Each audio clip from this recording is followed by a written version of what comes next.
부동산 4부. 안녕하세요. 한번입니다.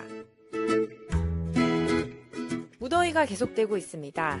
뜨거운 부동산 시장에 정부의 정책 변화 관련한 소식 준비했습니다. 요즘 매주 나오는 소식이죠. 상승론과 하락론에 대한 기사 어떻게 바라봐야 할지 부사부와 함께 생각해 보시죠. 지금부터 출발합니다. 안녕하세요. 오늘은 땅꾼 한번에입니다. 오늘은 제가 토지에 관련된 기사 준비했습니다. 꾼은 남자 아닌가요? 그럼 뭐 땅요? 쓰잘데기 없는 농담들 하지 마시고. 안녕하세요. 사주와 부동산 추선입니다.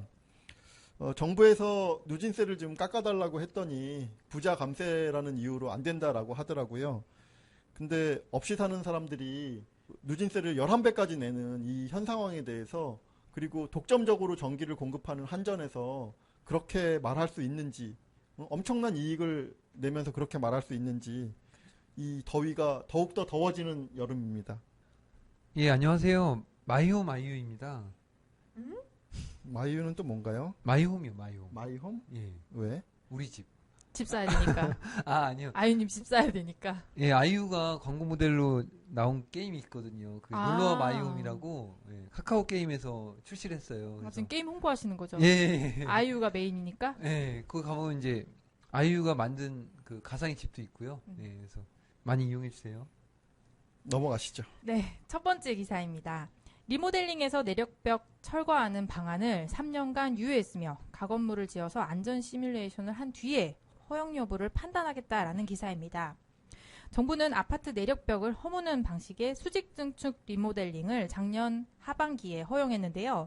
당분간은 허용하지 않기로 다시 말을 바꿨습니다. 가건물을 지어서 내력벽 철거 과정에서 안전진단 평가 등급을 B등급 이상 유지할 수 있는지 여부를 측정하는 연구과제를 진행을 하고, 그 연구과제가 완료되는 2019년 3월께에 허용 여부를 판단하겠다라고 합니다. 내력벽이라고 하면 기본적으로 그 내력이란 의미가 힘을 받는 벽인데, 그러면 작년에는 된다고 했다가 지금 와서 이런 식으로 안 된다라고 하면 그걸 믿고 추진했던 단지들이 지금 현재 멘붕 상태에 빠져 있겠네요. 이거를 믿고 여러 단지들이 리모델링 사업을 발표를 했고 호가도 많이 오르고 이런 상태에 있는 단지들이 많은데요. 리모델링 협회는 일단 11일 서울 성수동 협회에서 대책회의를 열고 대책을 논의한다라고 합니다. 아무래도 이제 이 안전과 관련된 문제니까 조사도 하고 좀 더 검사도 해가지고 이제 신중하게 하는 것도 의미는 있을 것 같아요. 장기적으로 네. 보면요. 협회 측에서 하는 대책회의는 국토부 성토하는 그런 자리는 아니고요. 현재 상황에서 가장 합리적인 대안이 무엇인지, 3년간 기다릴 것인지, 혹은 내력벽을 철거하지 않는 방식으로 설계할 것인지, 그거에 대해서 고민을 한다고 합니다. 그게 어떤 방식이 되든지 일단 그 내력벽을 철거하는 형태의 그 수직 중축 리모델링을 추진하던 단지들은 타격이 클 수밖에 없을 것 같네요. 리모델링 그렇죠. 사업은 현재 전국 아파트 단지 35곳에서 추진 중이고요. 17,703가구에서 추진 중이라고 합니다. 경기 분당 등 1기 신도시가 밀집되어 있다고 하네요. 다음 기사입니다. 경기권 공급 과잉 우려 지역은 하남이라는 제목이네요. 닥터아파트에 따르면 경기 지역 시군별로 2016년부터 18년까지 아파트 입주 물량과 지난달 기준의 주민등록 가구 수를 비교한 결과를 내놨는데요. 하남이 9.8%로 가장 높았다고 합니다. 100가구당 연간 아파트 입주 물량이 9.8가구다라는 뜻인데요. 이어서 화성, 김포, 시흥, 평택 등이 뒤를 이었다라는 소식입니다. 하남 같은 경우는요, 미사 강변 도시의 영향일 것이고요. 화성 같은 경우에는 동탄 이 신도시의 입주 물량이 쏟아지기 때문에 그 영향을 미친 것으로 보이고요. 김포 같은 경우는 그 한강 신도시 영향일 것 같아요. 그리고 4위에 그 시흥 같은 경우에는 목감이나 응계, 백오 신도시 등의 그 대규모 입주 물량이 예고된 때문으로 보입니다. 평택은 어떤가요? 아, 예. 마침 조선일보에 평택 기사가 나왔더라고요. 그래서 평택이 되게 호재가 많은 지역인데도 불구하고 수요 대비 이제 공급이 엄청 많아서 지금 분양이 약간 잘 안 되고 있는 그런 상황인 것 같고요. 분양이 약간 안 되는 게 아니라 어제 예. 기사 보면은 미분양이 예. 상당히 한 달 사이에 많이 쌓였다라는 예, 그런 예, 내용이 맞습니다. 있더라고요. 예. 제가 조심스럽게 말씀드리면 약간이라고 표현했는데 좀 네. 상당히 그냥 과감하게 말씀하세요. 네네 상황이 심각한 것 같더라고요. 예. 평택이 몇 년 전부터 분양을 했는데 아직도 분양을 하는 단지들이 있나 보네요. 예, 많이 되고 있고요. 예, 조선일보 기사 중에 나온 인터뷰 내용인데요. 소중영 평택시청 주택팀 과장이 평택 주택 공급률이 120% 대이지만 투자 수요가 있기 때문에 계속 분양을 이제 허락해주고 있다고 하더라고요. 그래서 그러면은 최근에 어떤 그 물량에 대한 추세는 예. 투자 수요까지 감안해서 이게 허가를 내주는 그런 게 이제 공무원들의 추세인가 본데요. 예, 그렇죠. 사는 사람 대비 공급은 지금 많은 상황인데 또 투자 수요를 고려해서 지금 공급을 계속 하고 있는 것 같습니다. 이게 단순히 평택의 문제가 아니라 지금 언급한 신도시들 같은 경우에도 여지까지는 일반 분양만 가지고 했었다라고 하면 곧 입주들이 돌아오게 되면 영향이 미칠 것 같으니까 전체적으로 좀 그 자기가 가지고 있는 단지가 공급 과잉 우려가 있는 지역인지 아닌지 확인을 해보는 정도는 필요할 것 같네요. 예, 그렇죠. 초기에 입주하는 물량들 같은 경우에는 초기에 일단 수요가 있기 때문에 당장은 소화가 되겠지만 그 다음에 입주하는 물량들은 실제 입주자를 채울 수 있을지도 좀 고민하셔야 될 것 같습니다. 다음 기사입니다. 다음 기사는 조선비즈 기사인데요. 집은 여전히 부족하다라는 계속 상승론자들 의견과 2019년부터 하락할 것이다라는 양쪽의 의견이 팽팽하게 맞서고 있습니다. 먼저 상승론 의견 한번 보시겠는데요. 최상욱 하나금융투자연구원은 한국은 현재 집이 부족한 상태이며 집값이 추세적으로 계속 오를 수밖에 없다라고 말했다고 합니다. 이분이 말씀하시는 그 의견은 두 가지 의견이 있어요. 그래서 첫 번째는 그 집값 상승을 예측하는 핵심 근거가요.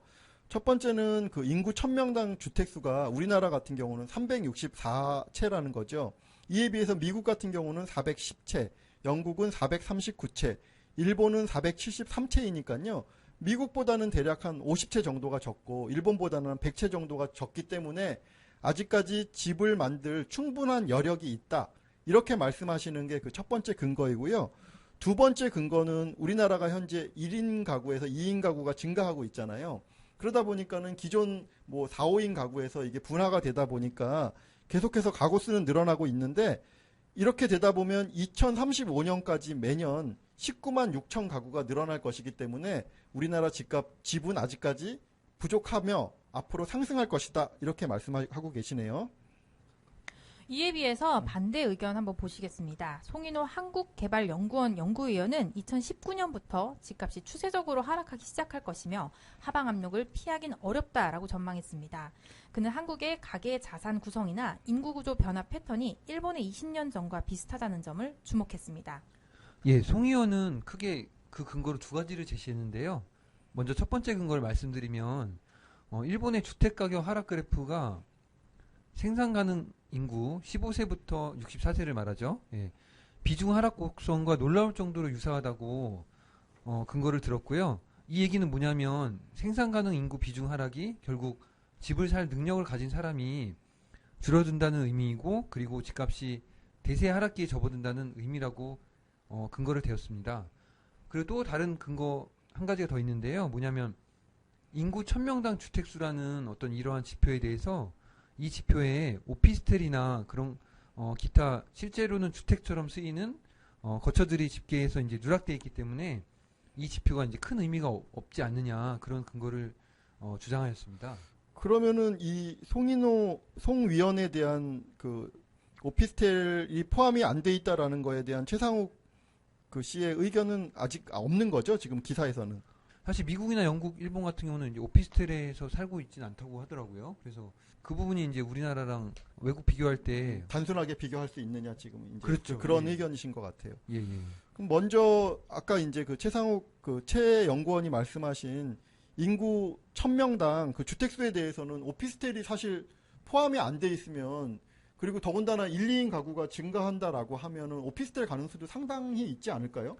그렇죠. 이제 신혼부부도 오피스텔에서 신혼생활을 시작하는 경우가 상당히 많거든요. 그래서 오피스텔이 사실 가구, 주택으로서의 역할을 굉장히 많이 소화하고 있고 또 매년 이제 살펴보면 입주 물량도 사실 만만치 않거든요. 그러면은 그게 통계에서 빠져 있으면 안 될 것 같다는 뭐 그런 생각은 좀 들긴 하네요. 그렇죠? 그렇죠.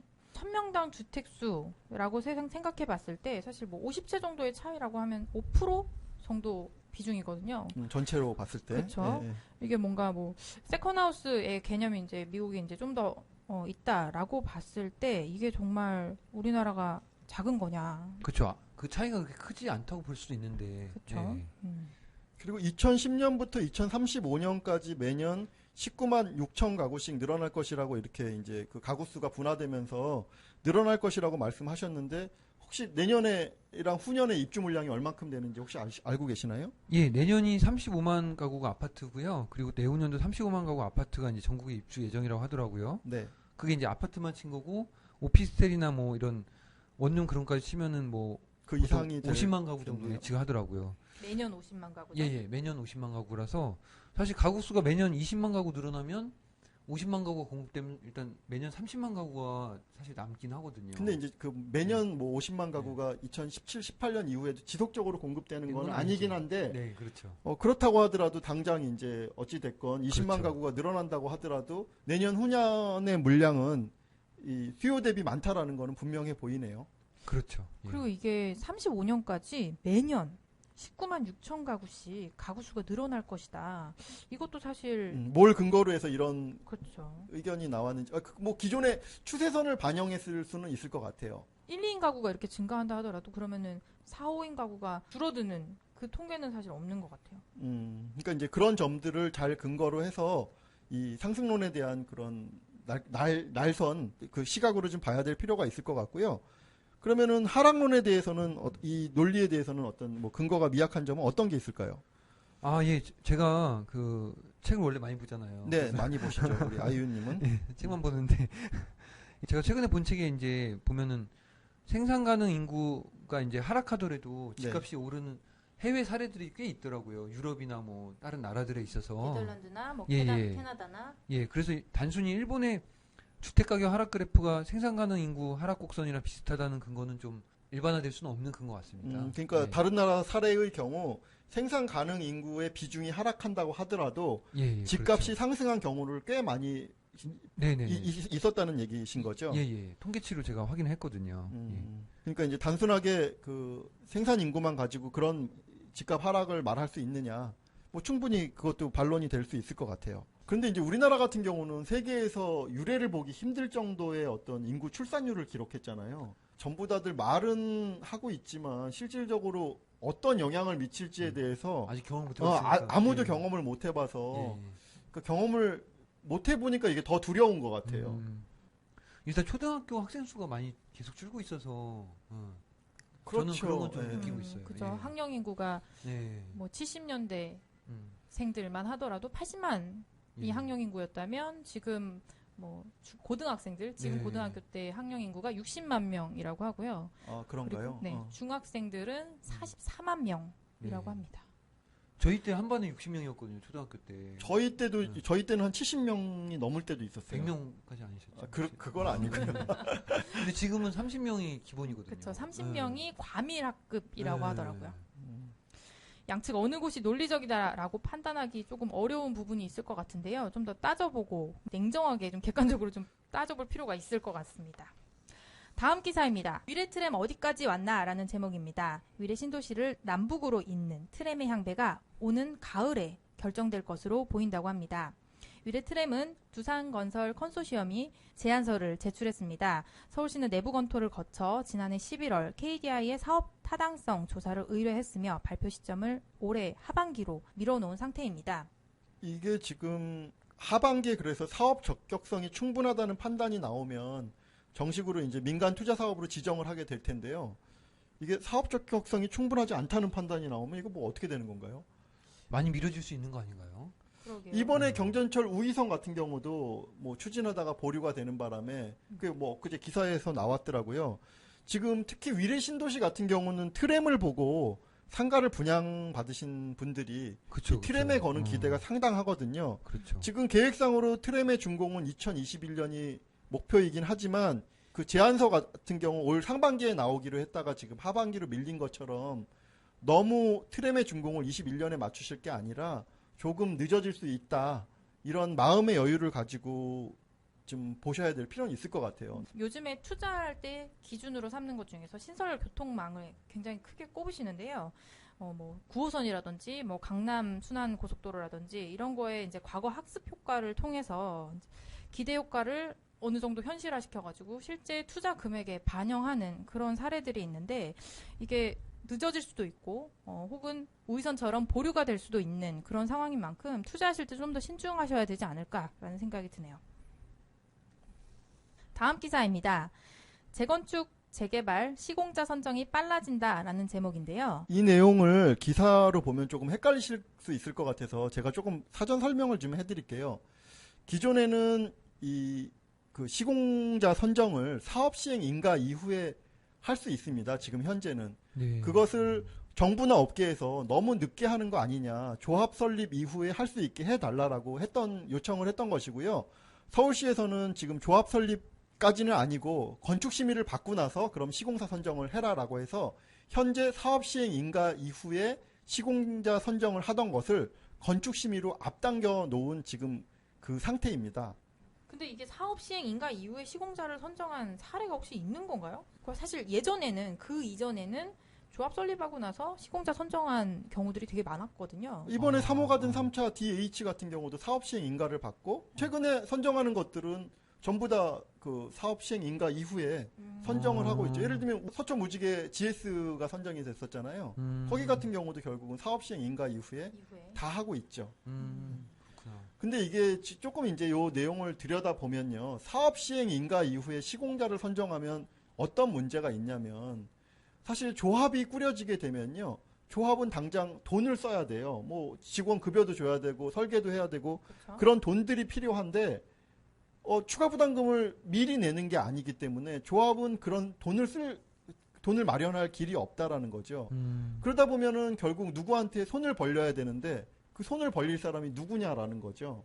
그러면 결국은 시공자들한테 손을 벌릴 수밖에 없고요.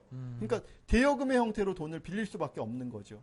예를 들면은 어떤 곳에서 모 건설회사한테 돈을 빌렸다라고 하면 그 돈을 적어도 사업 시행 인가 이후에 시공자를 선정할 때까지 계속 그 돈을 써야 되는 거거든요. 그렇죠, 그렇죠. 그러면 나중에 사업 시행 인가 이후에 시공자를 선정할 때 아무래도 돈을 빌려 쓴 사람한테 마음이 더 가지 않을까요? 조합 설립 단계에서 시공사를 선정하게 되면 정식으로 그 시공자한테 돈을 빌리면 되는 거거든요, 조합에서.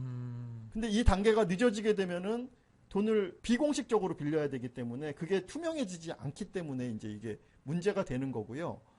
네. 반대로 그럼 서울시는 네, 왜 건축 심의까지 미뤘냐 이제 그쵸. 이런 질문이 있을 수 있는데 서울시의 입장에서 보면은 이제 어떤 위험성이 있냐면 저는 굉장히 현명하다고 생각을 하는데 조합 설립 단계에서는 아무런 도면도 없이 턴키 방식으로 그 공사 금액을 책정해야 되잖아요. 그러면 나중에 도면이 나오면 우리가 이게 선거랑 똑같아요. 선거하기 전에는 전부 다들 국회의원들이 되기 위해서 인사를 하고 다니지만 딱 국회의원 되고 나면은 지역구에 와서 인사하는 국회의원들 없잖아요. 못 봤죠. 그런 것처럼 이 시공사 선정이란 것도 선정하기 전에는 자기들이 간이나 쓸개를 빼줄 것처럼 하지만 막상 선정되고 나면 지들 멋대로 시공비를 올린다라는 거죠. 근데 건축심의 이전에 그거를 도면도 아무것도 없는 상태에서 그걸 해버리게 되면 자기들 마음대로 시공비를 올릴 수 있기 때문에 네. 그 부담은 다 조합원들한테 올 수가 있는 반면에 그래도 건축심의를 하면 적어도 어떤 재료를 쓰고 어떤 도면이 기본적으로 나오기 때문에 그렇게 자기들 맘대로 올릴 수 있는 거는 즉 무분별하게 공사비를 증액하는 거에는 아무래도 지금 한계가 있지 않냐. 이런 거를 고려해서 서울시 입장에서는 건축심의 단계 이후에 정하라고 하신 것 같아요. 예. 뭐 관련된 내용은 아니지만 뭐 또 어제 나온 뉴스 기사 내용도 한번 읊어드릴게요. 국내 최대의 가락시형 재건축 조합장 뇌물 혐의 체포라는 제목입니다. 수억 원대 뒷돈을 받았다라는 의혹을 받고 있고 구속영장 청구를 검토하고 있다고 합니다. 김 씨는 2003년 가락시형 재건축 조합장을 맡은 이래 무려 14년간 조합장직을 맡으며 사업의 정권을 행사해온 인물로 알려졌습니다. 지난 수년간 경찰과 검찰에는 김 씨가 재건축 비리를 저지르고 있다라는 고소고발이 끊이지 않았다고 하는데요.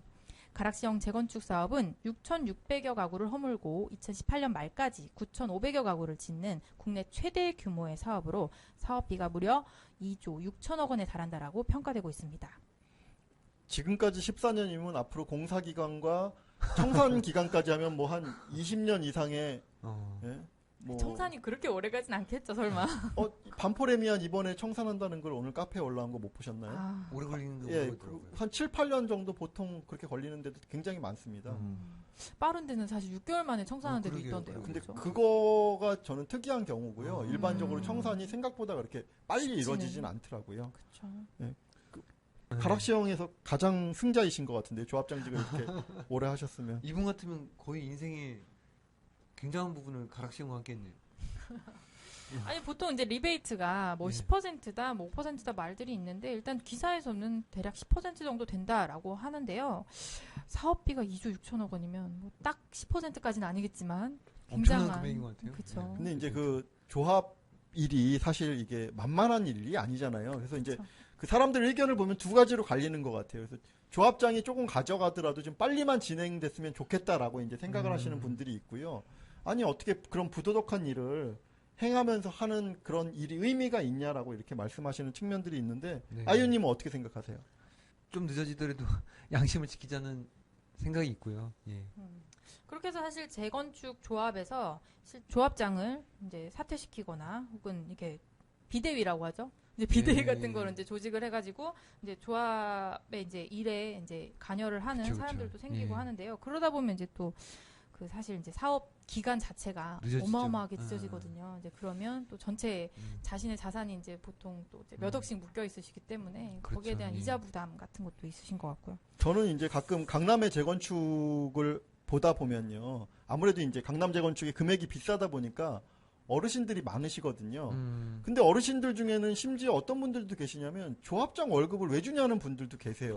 하는 일이 뭐 있다고. 아, 그건 아닌 것 같아요. 근데 이제 그거는 정말 아닌 게 저는 오히려 조합장 급여를 뭐 그냥 적은 금액을 주는 게 아니라 연봉을 1억이든 2억이든 그 사람이 충분히 생활을 영위할 만한 금액을 주고 이런 비리를 없애는 방식 이런 형태로 가야 되고요. 투명하게. 예, 투명하게 하는 게 그게 오히려 서로 간에 이익이 될 것 같고요. 김영란법에 또 적용시켜야 되나요? 얼마 아, 전에 여기도 되나요, 그런 굉장히? 얘기도 아. 나오는 것 같더라고요. 그리고 더 나아가서는 꼭 조합원이 아니라고 하더라도 요새 이제 법적으로는 너무 복잡한 내용들이 사실 많잖아요. 맞아요. 그렇죠, 그렇죠. 예, 전문 경영인처럼 이런 일들을 전문적으로 해주실 수 있는 분들을 정상적인 급여를 주고 모셔오는 것도 하나의 방법이 되지 않을까 뭐 그렇겠네요. 그런 생각도 한번 해봅니다. 그렇죠. 시에서 사실 재건축 사업에 대해서 굉장히 규제를 많이 하거든요. 뭐 어. 투명한 회계, 뭐 회계 개정까지도 이제 다 관여를 하면서 이렇게 해라라고 가이드를 주는데 사실 그런 거에 대한 사전 지식이 있는 분들이 사실 얼마나 될지 조합원들 중에서 꼭 그런 사람이 있어야 하는 건지 그런 거에 좀 의문이 있습니다. 아유님, 이번 주는 소규모 주택정비 특례법에 관한 기사 준비하셨다고 하는데 소개 부탁드릴게요. 예, 매일경제 기사에 소개된 내용인데요. 200가구 미만의 소규모 아파트 단지에 재건축 절차를 대폭 간소화하는 법안이 추진된다고 합니다. 한번혜님, 일반적으로 재건축하면 어떤 단계로 구성되죠? 뭐 정비계획 수립, 뭐 정비구역 지정, 추진위원회 설립, 조합 설립, 건축 심의, 사업 시행인가, 관리 처분인가, 착공, 뭐 이런 8단계?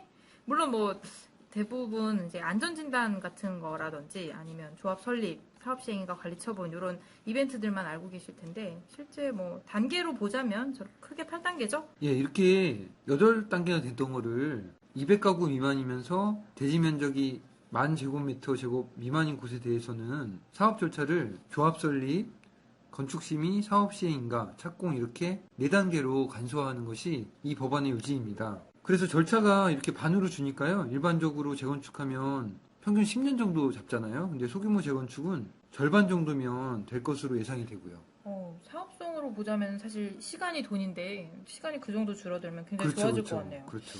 근데 재건축인데 조합 설립을 안 해도 된다 이런 얘기 있던데 예, 맞습니다. 만장일치로 주민협의체만 구성해서 조합이 없이도 사업을 추진할 수 있는 특례가 주어진다고 하고요. 이때 이제 주민의 숫자는 20명 이상인 조건이 있습니다. 그래서 그 조건을 만족하면 조합이 없어도 되고요. 법안에 포함된 자율주택 정비 사업도 좀 소개 부탁드릴게요. 예, 정비계획 수립이나 조합 설립 등이 이제 복잡한데요. 이런 절차 없이 한 골목에 모여 사는 단독주택 소유자들끼리 합의만 해도 추진할 수 있는 골목길 재건축 사업이라고 생각하시면 되고요. 근데 이때는 이제 정비 사업에 동의하지 않는 주택을 수용하거나 매도 청구를 하는 것은 이제 불가능하다고 하더라고요. 그렇죠. 보통 조합에서 감정가액으로 해서 그렇죠. 처분해라 뭐 이런 얘기를 하는데 그게 안 되는 거죠. 소규모 정비법에는 가로주택 정비사업과 관련된 내용도 포함된다고 하던데 이 내용도 좀 소개 부탁드릴게요. 예, 여기는 간단히만 소개해 드릴게요. 도로와 접한 소규모 주택가를 블록 단위로 정비하는 사업이고요. 요거는 이제 미니 재건축이라고도 불리더라고요. 원래 도시 및 주거환경정비법이라고 이제 도정법이라고 많이들 알고 계시는 그 법안에 들어있던 내용이 소규모 정비법으로 옮겨가면서 이거를 적극 국가적으로 이제 좀 장려하고 밀어준다고 하더라고요. 추사님 네. 말씀 없으셔서 좀 어디 가셨나 했네요. 예. 소규모 정비법이 시장에 어떤 영향을 줄까요? 이번에 국토교통부에서 발표된 내용을 보면요. 2가구에서 3가구 이상은 자율주택 정비사업으로, 20가구 이상은 가로주택 정비사업으로, 200가구 미만 소규모 재건축 이렇게 3가지로 분류를 했는데요.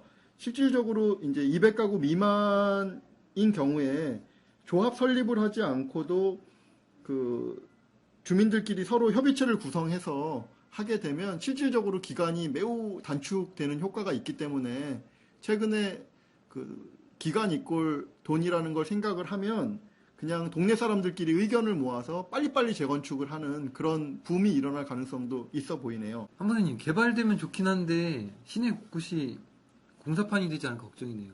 그렇죠. 여기저기서 20채, 뭐 40채, 50채, 200채 뭐 이렇게 모여가지고선 이렇게 사업을 진행을 하면 여기저기 다 공사판 될 것 같긴 하네요. 전국에 빈집이 약 80만 채가 된다고 하던데 이 법안에 빈집과 관련된 내용도 포함된다고 하던데요. 소개해 주시죠.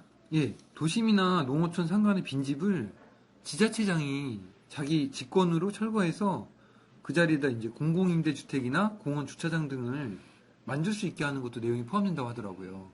근데 이게 이제 개인 소유로 등기가 나 있는 땅을 이렇게 지자체장이 마음대로 철거를 해도 되는 건가요? 5년 이상 비어 있거나 뭐 그런 조건이 있겠죠. 그리고 이제 소유자한테 통보를 계속 해도 연락이 안 되는 뭐 그런 건인 것 같아요. 폐차처럼. 예. 일본의 빈집이 약 820만 채로 전체 주택의 13%가 넘는다고 합니다. 저희도 이런 법안을 통해서 향후 많아질 수 있는 빈집에 대해 대비하는 것도 좋은 시도인 것 같네요. 요즘 대규모 재건축이 분양시장과 맞물려서 매우 뜨거운데요. 오늘 소개해드린 소규모 주택정비특례법이 잘 통과되면 사업성이 낮은 지역도 재건축이 가능하게 되어 여러 지역이 고르게 발전하게 될 것 같습니다. 이번 기사는 제가 준비했습니다. 기사 제목이요. 5개월 거래절벽 어쩌나 비사업용 토지 세법 개정 후폭풍이라는 기사인데요. 정부가 세법 개정을 통해서 비사업용 토지의 과세 완화에 나섰지만 내년부터 추진되는 시행일 탓에 5개월간 토지 거래가 절벽을 면치 못하게 됐다라고 합니다. 비사업용 토지라는 게 나대지, 부재지주 소유의 임야 등을 말하고요. 실수요에 따라 사용하지 않고 재산 증식이나 혹은 투기적인 성격으로 보유하고 있는 토지를 말한다고 합니다. 추사님, 네. 부재지주가 뭔가요? 부자지주 잘못 말씀하신 건가요? 아니요. 부재라는 거는 그 자리에 없다라는 뜻이고요. 일반적으로 예를 들면은 서울 사람이 경상도에 있는 농지나 임야를 가지고 있는 거를 부재지주라고 합니다. 그러니까 인근 시군구에 살지 않는 경우를 말하고요. 그러니까 서울 살면서 지방에 임야나 농지를 갖고 있으면 땅의 원래 목적인 농사를 지을 목적으로 그 땅을 소유하지 않는 걸로 보는 거죠. 그래서 이거는 땅의 원래 목적으로 사용하지 않으니 이걸 투기적인 수요로 보고 양도세를 중과하는 그런 과세 제도입니다. 이런 사유 때문에 2005년도 말에 법령을 개정해서 비사업용 토지에 대해서 중과세를 했다라고 기사에 되어 있는데요. 수사님, 도대체 네. 비사업용 토지의 양도세가 얼마인가요? 양도세는 지금 기본 세율이 6에서 38%인데요. 구간에 따라서 이 구간에다가 또 10%를 또 가산한 세율을 정합니다. 그러면 보통 16%에서 48%가 될 거고요. 여기에 지방소득세 10% 정도를 하면 18%에서 약 53%까지 양도세를 내게 됩니다. 53%면 어마어마한데요. 대신에 이제 장기 보유 특별공제라는 혜택이 있다라고 하는데요. 그 법안 통과하는 과정에서 보유 기간을 2016년도 1월 1일 이후에 보유한 기간을 산정한다라고 하네요. 이게 좀 말이 안 되는 제도 같은데요. 왜냐하면 아주 옛날부터 소유한 사람도 만약에 2016년 1월 2일에 팔면 하루 소유한 게 되잖아요. 그러게 말이에요. 그렇죠. 좀 이상한 것 같은데요. 그러다 보니까 이제 요거를 이제 부당하다라고 해서 이제 지난달 발표된 세법 개정안에 보유기간 기산 시점을 토지 취득시로 수정했다고 합니다. 그런데 문제는 세법 개정안이 2017년도 1월 1일부터 적용된다는 거죠. 그러다 보니 올 하반기에 비사업용 토지 거래는 아무도 이제 하지 않는 그런 현상이 이제 나오는 거죠. 저는 이제 기사의 내용은 거래 절벽이 이제 문제다라는 내용인데요. 전 반면에 내년이면 정체되어 있던 비사업용 토지 거래가 활성화되지 않을까 이런 생각이 좀 드는데요. 네, 그렇게 볼 수 있고요. 이게 지금 사실 땅 같은 경우는 많이 올랐어도 양도세 때문에 못 파시는 분들이 되게 많았거든요. 그러면 52.8%면 그렇죠. 그 기존에 지금 세금을 뭐 구간에 따라서 낸다고 하지만 땅 같은 경우는 많이 오르면 보통 한 50% 정도의 세금을 낸다라고 하면 팔고 나서 남는 게 없는 거죠. 그러다 보니까는 장기 보유 특별 공제가 있냐 없느냐에 따라서 세금을 반 이상 줄일 수도 있는 기회가 되기 때문에 오히려 땅을 보시는 분들은 내년 이후에 좀 좋은 조건으로 매물들이 많이 나올 수 있을 것 같아요. 그래서 땅을 좀 관심 있게 지금부터 살펴볼 필요도 있을 것 같습니다. 지금부터 열심히 공부해봐야겠습니다. 추선님 지역 추천해 주실 수 있나요? 땅? 땅이요? 네. 뭐 아, 나 진짜 서울 땅? 강남 땅? 추선님 때리고 있어요 지금.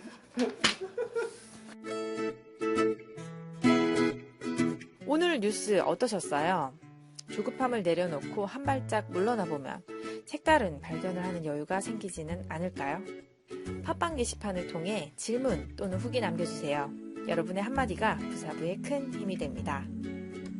마지막으로 끌로의 맘님 후원 감사드립니다. 오늘도 현명한 투자자를 응원합니다. 부동산 사부